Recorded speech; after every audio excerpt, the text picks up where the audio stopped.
एक लड़की होती है और वो दुल्हन के कपड़ों में तैयार होती है और उसकी शादी होने वाली थी और कुछ ही देर बाद उसकी शादी उस लड़के के साथ होने वाली थी। लेकिन वो जो लड़की थी, वो कहती है कि अभी रुक जाइए, शादी हम कुछ देर बाद कर लेंगे। अभी हमें इस लड़के से कुछ ज़रूरी बातें करनी है। ये लड़की का डिमांड होता है, जबकि वो जो लड़की जिस लड़के के साथ शादी करने वाली थी, वो लड़का उसका प्रेमी होता है। दोनों का लव पहले से होता है और वो उस प्रेमी के साथ शादी करने वाली थी। लेकिन वो जो दुल्हन अपने प्रेमी से डिमांड करती है, वो बहुत ही ज़्यादा हैरान करने वाली थी। अगर आप एक लड़का हैं, तो आपको ये पूरी कहानी ज़रूर सुननी चाहिए और समझनी चाहिए। अगर ख़ास तौर पे जब अगर आपकी किसी लड़की से प्रेम हो या किसी लड़की के साथ आपकी अवैध रिश्ते हो, तो इस कहानी को आप ज़रूर सुनिएगा अगर आपके पास 5 से 10 मिनट का समय हो तो। क्योंकि इस कहानी को सुनने के बाद आपको भी लगेगा कि वाक़ई में आप जो कर रहे हैं, क्या वो सही है या गलत है।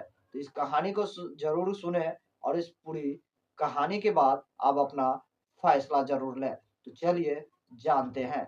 दोस्तों, जब वो लड़की अपनी प्रेमी से जो डिमांड करती है कि वो उसके साथ कमरे में अकेले में मिलना चाहती है, तो वहाँ पर जो लोग होते हैं, वो सभी लोग आश्चर्यचकित हो जाते हैं और हैरान हो जाते हैं। क्योंकि वहाँ पे शादी की सारी तैयारी हो चुकी थी और आखिरी कदम होता है शादी करने को, तो वो लड़की कहती है कि हम शादी बाद में कर लेंगे, पहले इनसे हमें कुछ ज़रूरी बातें करनी है। उसके बाद उस लड़के को ऊपर वाले कमरे में ले जाया जाता है और उस लड़के के साथ कुछ बातचीत करती है और बातचीत करने के दौरान उस लड़के को बेड पर लेटा दिया जाता है और उसके बॉडी के सारे कपड़े धीरे-धीरे खोलना शुरू कर दिया जाता है। जैसे ही उसके बॉडी के कपड़े को खोलना शुरू करता है, वो लड़का कहता है कि ये तुम क्या कर रही हो? अभी तो हमारी तुमसे शादी होने वाली है, तो ये सब हम बाद में कर लेंगे। लेकिन वो लड़की कहती है कि नहीं, मुझे अभी तुमसे प्रेम करना है, कुछ प्यार करना है और वो अपने दूल्हा यानी उस प्रेमी को कहती है कि तुम अपनी आँखें बंद कर लो और धीरे-धीरे वो दूल्हा अपनी आँखें बंद करने लगता है और उसके बाद वो जो दुल्हन थी, उसकी जो प्रेमिका थी, वो एक सर्जिकल ब्लेड निकालती है और उससे उस लड़के का प्राइवेट पार्ट को काट देती है। यानी कि अपने ही प्रेमी के गुप्तांग को काट देती है और उसके बाद उस गुप्तांग को ले जाकर बाथरूम में फ्लश कर देती है और उसके बाद वहाँ पे उस लड़के के पास पहुँचती है और वहीं पर बैठकर तुरंत ही एम्बुलेंस को भी फ़ोन कर देती है और साथ ही साथ वहाँ पर वो पुलिस को भी फ़ोन कर देती है और फ़ोन करने के बाद वो पुलिस से ये कहती है कि जल्दी से आप लोग आ जाइए। जैसे ही इतना कहते हैं, वो लड़का, वो शख्स जो था, उस लड़की से फ़ोन छीनकर पुलिस से कहते हैं कि सर, आप जल्दी आ जाइए और आप हमें बचा लीजिए। इस महिला ने मेरे प्राइवेट पार्ट को काट दिया है, मेरे गुप्तांग को काट दिया है, नहीं तो मेरी जान चली जाएगी। इतना जैसे ही कहता है, पुलिस सभी हैरान हो जाते हैं और आश्चर्यचकित हो जाते हैं कि आखिर ये मामला है क्या और ये घटना में जो ये इतना चिल्ला रहा है, आखिर ये पूरी कहानी है क्या? तो पुलिस फ़ौरन उस जगह पे पहुँचते हैं और इस कहानी के बारे में विस्तार से जानने की कोशिश करते हैं।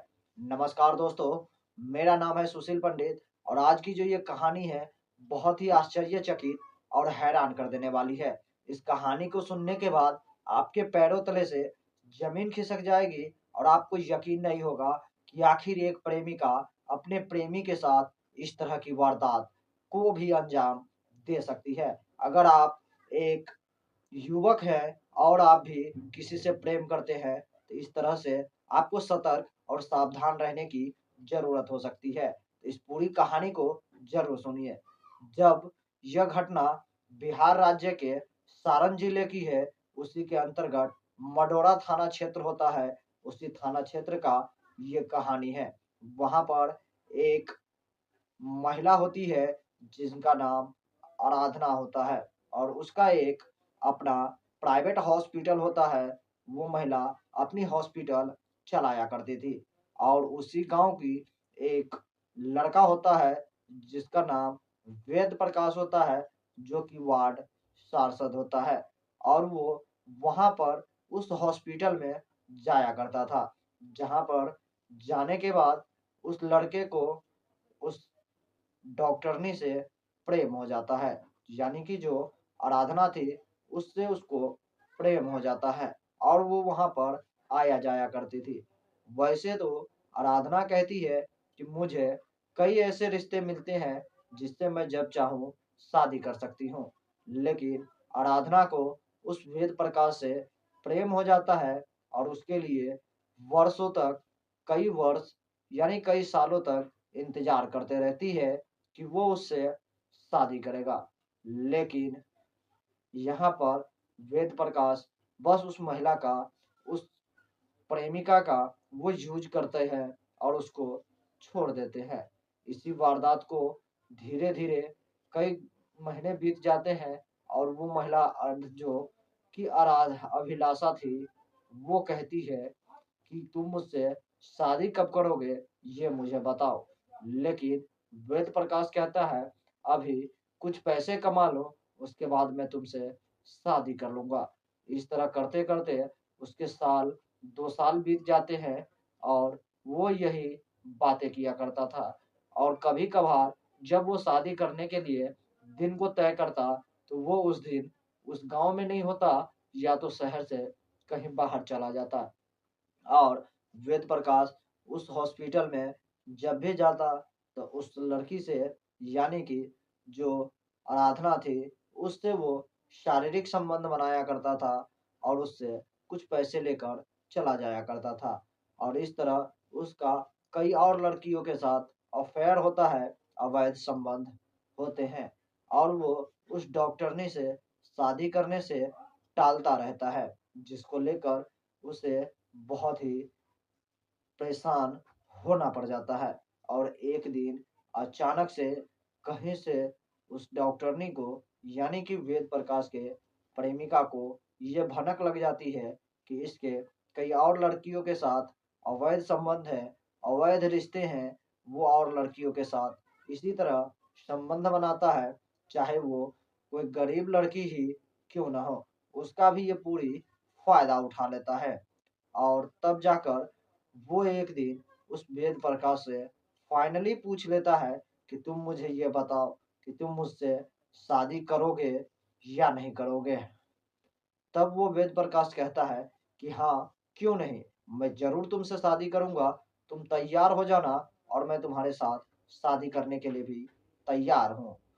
तब वो जो डॉक्टरनी होती है, वो सारी तैयारी के लिए ब्यूटी पार्लर जाती है, सजती-संवरती है, अपने हाथों में मेहंदी रचाती है, अपने उस प्रेमी का, वेद प्रकाश का नाम लिखवाती है, नए-नए लहंगे और कपड़े लेती है, ताकि वो कोर्ट मैरेज कर सके। लेकिन जिस दिन वो उस शादी के लिए कोर्ट मैरिज जाने की तैयारी होती है, उस दिन भी वेद प्रकाश जब पहुँचता है, तो वो अपनी प्रेमिका से कहता है कि अभी रहने दो, शादी हम फिर कभी बाद में कर लेंगे। इतना जैसे ही कहता है, उसकी जो प्रेमिका थी, आराधना को बहुत ही ज़्यादा गुस्सा आ जाता है और उसके बाद वो अपने आप की जो काबू होता है, वो भी नहीं कर पाती है। और तभी उसके दिमाग में अचानक से एक केस याद आता है जो कि अमेरिका में घटी हुई थी। वहाँ पर भी एक डॉक्टरनी को एक युवक से प्रेम हो जाता है और वो भी इसी तरह की बार-बार उससे शादी करने की बातों को टाला करता था और उस महिला से संबंध भी बनाया करता था, उससे पैसे भी जब ज़रूरत पड़ता था ले जाया करता था। और एक दिन जब वो डॉक्टरनी उससे कहता है कि तुम मुझसे शादी करोगे कि नहीं, ये साफ-साफ बताओ, तो वो कहता है नहीं, फिर कभी बाद में कर लेंगे।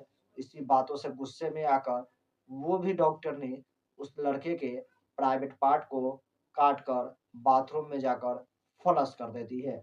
और वही कहानी जैसे ही इस डॉक्टरनी आराधना को याद आती है, तुरंत ही वो अपने पति को, यानी जो होने वाला पति था, यानी कि अपने प्रेमी को एक कमरे में ले जाती है और उसके बाद उसके कोल्ड ड्रिंक में नशीला पदार्थ मिलाकर वो अपने प्रेमी को पिला देता है। और उसके बाद जब वो हल्के नशे में रहता है, तब वो कहता है कि तुम ये क्या कर रही हो?